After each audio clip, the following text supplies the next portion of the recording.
Hi friends, DS classes PCM में आपका स्वागत है। आज हम बात करने वाले हैं इस वीडियो में मोलरता, मोलरता और मोल प्रभाव से रिलेटेड कुछ क्वेश्चन के बारे में। तो चलिए सबसे पहले कुछ क्वेश्चन ले लेते हैं। सबसे पहला क्वेश्चन जो है हमारा वो है 20.6 ग्राम। ठीक है, आपको क्वेश्चन को ध्यानपूर्वक पढ़ना है। 20.6 ग्राम NaBr को 500 ml जल में घोला गया है, प्राप्त विलयन की मोलरता क्या होगी।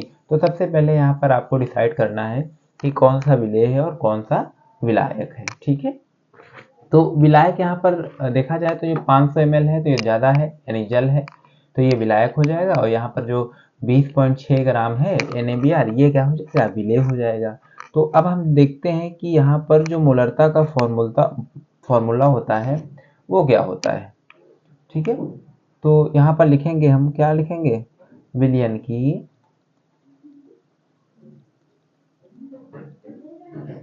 मोलरता। ठीक है, मोलरता, विलयन की मोलरता लिखेंगे। तो यहाँ पर इसका फॉर्मूला क्या होता है, moles number of solute bye, ठीक है, उसके बाद क्या लिखेंगे, volume of solution, volume of solution. इसमें किस में रखेंगे, लीटर में रखेंगे। क्लियर है, ओके। तो चलिए अब मोल्स ऑफ सॉल्यूट को कैसे निकालेंगे। तो सबसे पहले यहाँ पर मोल्स ऑफ सॉल्यूट का फॉर्मूला देख लेते हैं। मोल्स ऑफ सॉल्यूट, इसका मतलब होता है विलेय के मोलों की संख्या। मोल्स ऑफ सॉल्यूट क्या होता है, विलेय का भार। ठीक है, weight of solute, weight of solute. ठीक है, again molecular weight of solute, molecular weight of solute. Okay, Hindi में अगर देखेंगे तो इसको कहेंगे विलेय का भार बटे विलेय का अणु भार। ठीक है, तो चलिए विलेय का भार अगर देखा जाए तो यहाँ पर कितना था, 20.6 ग्राम था। और विलेय का अणुभार देखा जाए तो यहाँ पर देखो अणुभार कैसे निकालेंगे NaBr का। NaBr, Na होता है 23 प्लस आपको दे दिया जाएगा 80 बराबर आ जाएगा 103। अणुभार निकालना आता होगा आपको, 103। ठीक है, इसको सॉल्व करेंगे हम लोग तो कितना आ जाएगा, इसको जब हमने भाग किया तो इसमें आंसर जो आ गया इसका वो आ गया 0.2 मोल। ठीक है, अगेन यहाँ पर वॉल्यूम ऑफ सॉल्यूशन लीटर में रखना है और यहाँ पर दिया क्या गया है, ml में दिया गया है। ठीक है, तो यहाँ पर जो है सॉल्यूशन विलियन का जो आयतन होगा वो लीटर में बनाएंगे। लिखेंगे विलियन का आयतन लीटर में। ठीक है, तो यहाँ लिखेंगे 500/1000, कितना आ जाएगा, 0.5, ओके, लीटर। ठीक है, अब इसको क्या करेंगे, हम इसको फटाफट जो है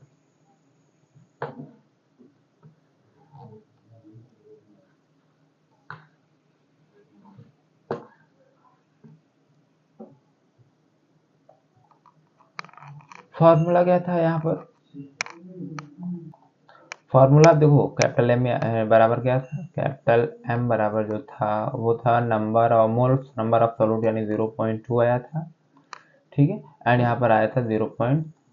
ठीक है, इसको कैलकुलेट करेंगे तो 0.4 मोल प्रति लीटर आ जाएगा। ओके, ये हमारा आंसर होगा 0.4।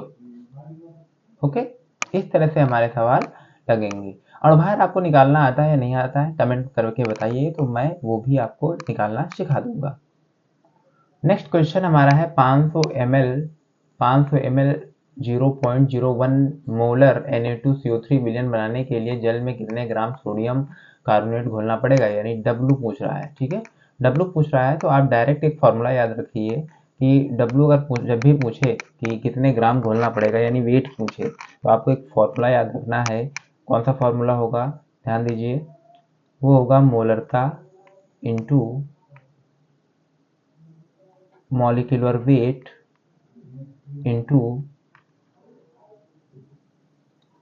लीटर, यानी में वैल्यूम, वैल्यूम जो है लीटर में रखना पड़ेगा, ठीक है, यानी वैल्यूम लीटर में रखना पड़ेगा, ठीक है। यहाँ पर अगर ऐसे कर सकते हैं तो ये क्या हो सकता है, ठीक है, M into M W into volume, ये लीटर में, ठीक है। तो यहाँ पर देखा जाए तो ये फॉर्मूला होगा आपका। तो यहाँ पर अगर देखा जाए तो 500 ml है ना, 500 ml को अगर हम 1000 से भाग करेंगे तो 0.5 आ जाएगा, ठीक है, और ये आ जाएगा लीटर में वैल्यूम। क्लियर है, एक तो लीटर में वैल्यूम पता चल गया। मॉलिक्यूलर वेट इसका कितना था, Na2CO3 था, तो 23 गुणे 2 प्लस 12 गुणे 16 गुणे 3, ठीक है। तो ये हमारा हो जाएगा 106 के आसपास, ठीक है, 6 आएगा, 106 आएगा, क्योंकि 48 और 48 96 और 96 10 106,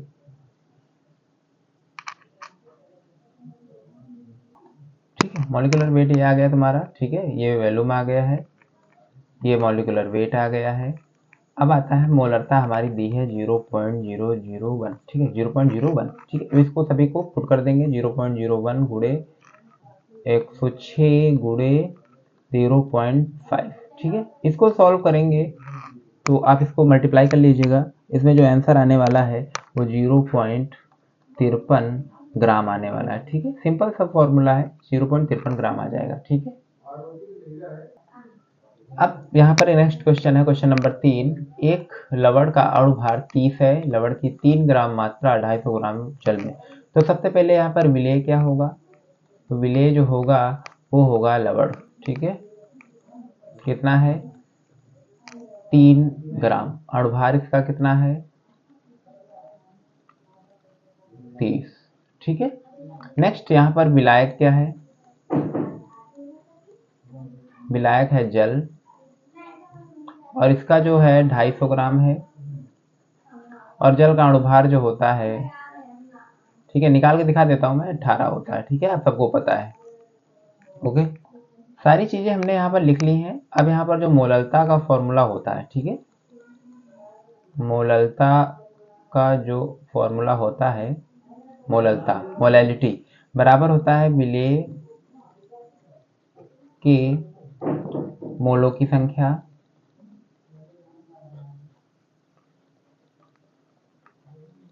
ठीक है, अपॉन विलायक का भार, विलायक का भार ग्राम में। अगर आप ग्राम में रखेंगे तो मल्टीप्लाई 1000 से करना पड़ेगा, और अगर सीधे आप किलोग्राम में रखते हैं तो 1000 से मल्टीप्लाई नहीं करना है। तो चलिए, ग्राम में है तो हम 1000 से कर लेंगे, या फिर सीधे हम किलोग्राम में रखेंगे तो इसको विलियन का आयतन हम कन्वर्ट कर लेंगे, ठीक है। विलायक का आयतन, विलायक का आयतन किलोग्राम में, सीधे हम किलोग्राम में रखते हैं, ठीक है। तो ml में था 250 बटे 1000, ठीक है, आ जाएगा 1/4 आएगा। इसको सॉल्व करेंगे तो 2.5 मोल आ जाएगा, ठीक है, 2.5 मोल आ जाएगा। ओके, चलिए, तो इसको जब सॉल्व करेंगे तो यहाँ पर आ जाएगा, कितना आएगा, ध्यान दो, 1/4 को है तो यहाँ पर 0.25, ठीक है, 0.25 आ जाएगा, क्योंकि यहाँ पर 0 बढ़ाएंगे 10 आ जाएगा, 2 और 5, इस तरह से 0.25 मोल आ जाएगा, ठीक है। नेक्स्ट है, इसी में कर लेते हैं। यहाँ पर इसमें जब मोलों की संख्या निकालेंगे, मोलों की संख्या यानी भार बटे अणुभार, 3/30 बराबर आ जाएगा 0.1, ठीक है। अब इस फॉर्मूले में रख देंगे, क्योंकि हम किलोग्राम में निकाल लिया है हमने, तो दो तरीके से हम कर सकते हैं। यहाँ पर आ जाएगा 0.1 बाई 0.25, जब इसको सॉल्व करेंगे तो यहाँ पर कितना आ जाएगा 0.4 मोल पर किलोग्राम, ठीक है। मोलरता पूछ रहा है तो मोल पर किलोग्राम रखेंगे, ठीक है। और अगर नॉर्मल मोलरता पूछता तो वहां पर मोल पर लीटर रखते, क्योंकि वहां लीटर में रखा जाता है, यहाँ किलोग्राम में रखा जाता है, तो मात्रा इसका मोल पर किलोग्राम होगा, ठीक है। चलिए नेक्स्ट देखते हैं। नेक्स्ट जो हमारा क्वेश्चन है, ये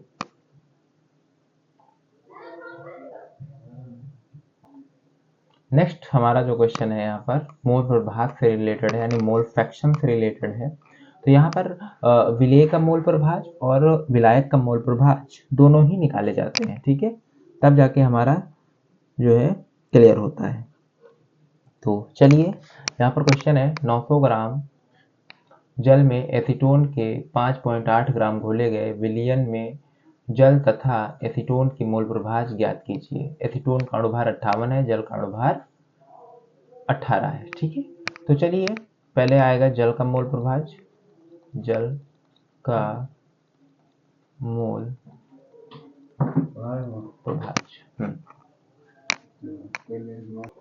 तो इन में देखो जल का मोल प्रभाज और एसीटोन का मोल प्रभाज, ठीक है। यहाँ लिखेंगे एसीटोन, ठीक है, एसीटोन का मोल प्रभाज, ठीक है।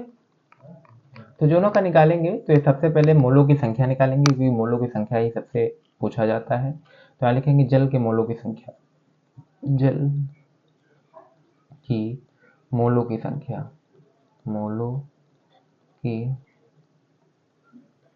संख्या बराबर क्या होगा, भार बटे अणुभार, ठीक है। यहाँ पर हो जाएगा एसीटोन का, तो ये तो पूछ रहा है, इसका फॉर्मूला अलग होता है। पहले हम मोलों की संख्या निकालेंगे, तो एसीटोन का मोलों की संख्या, ठीक है। यहाँ पर भी हो जाएगा भार बटे अणुभार, ठीक है। तो सबसे पहले इनका निकाल लेंगे मोलों की संख्या। भार कितना था जल का, जल का भार था आपका, ठीक है, जल का भार 900 ग्राम, ठीक है। जल वाला देख लेते हैं, 900 ग्राम बटे 18, ठीक है। उसके बाद यहाँ पर जब इसको कैलकुलेट करेंगे तो यहाँ पर आ जाएगा 50, ठीक है, 50 आ जाएगा। ये जल का था। एसीटोन का देख लेते हैं, एसीटोन का होगा 5.8/58, ठीक है, 0.1। इसका जो आंसर आ जाएगा मोलों की संख्या 1 आ जाएगा। अब चलते हैं फॉर्मूला की ओर, ओके। तो इसमें हम लोग क्या करते हैं कि जल है ना, जल ज़्यादा है तो इसको हम कैपिटल एन मान लेंगे, और जो है ये कम है तो इसको स्मॉल एन मान लेंगे, ठीक है। तो स्मॉल एन यानी हम मान लेंगे, ये एसीटोन का निकाला था, तो एसीटोन का, ठीक है, एसीटोन का मोल प्रभाज, ठीक है, मोल प्रभाज, जिसका फॉर्मूला आएगा n/n प्लस कैपिटल N, ठीक है। यहाँ आ जाएगा n यानी एसीटोन के मोलों की संख्या, और यहाँ पर एसीटोन के मोलों की संख्या प्लस कैपिटल N यानी यहाँ पर क्या है, जल के मोलों की संख्या, विलायक की मोलों की संख्या, ठीक है।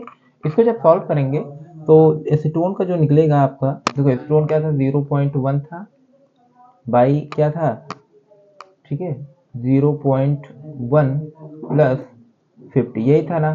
तो यहाँ आ जाएगा 0.1, यहाँ आ जाएगा 50.1 इक्वल टू आ जाएगा 0.002, ठीक है। ये एसीटोन का आ जाएगा जो है मोल प्रभाज, ठीक है। इसी तरीके से अगर हम जल का निकालेंगे तो कैपिटल एन रखेंगे, ठीक है।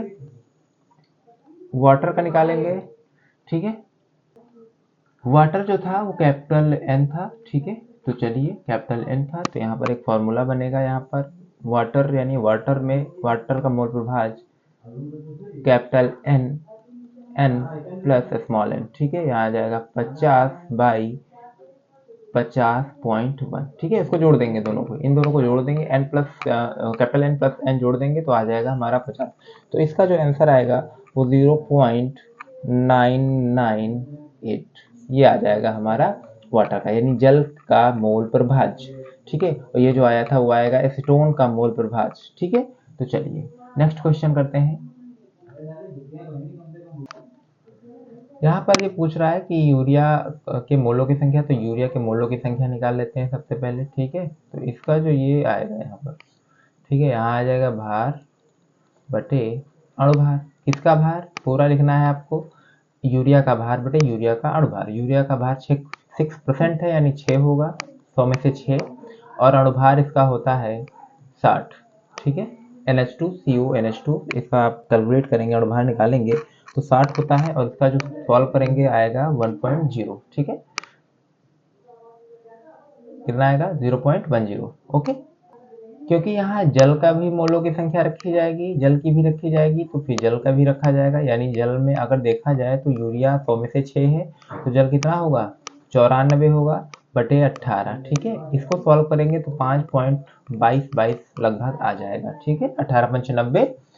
और जो निकाला गया है यहाँ पर ये जो है वो ये वाटर का है। क्या है वाटर का? वाटर का जो है H2O का जो है मोलों की संख्या है। ठीक है, अब हम इसमें रख देंगे यूरिया के मोलों की संख्या कितनी थी 0.10, और यूरिया के मोलों की संख्या प्लस जल के मोलों की संख्या अगर रखेंगे तो 5.32 आ जाएगा। ठीक है, इसको सॉल्व करेंगे तो यहाँ पर लगभग 0.0188 ये आंसर आपका आ जाएगा। तो इस टाइप से आपको सवाल करने हैं। अगर परसेंटेज वाला आता है तो आपको इस टाइप से सवाल करने हैं। ठीक है, इसी के साथ ये वीडियो समाप्त होता है। मिलते हैं नेक्स्ट वीडियो में। धन्यवाद।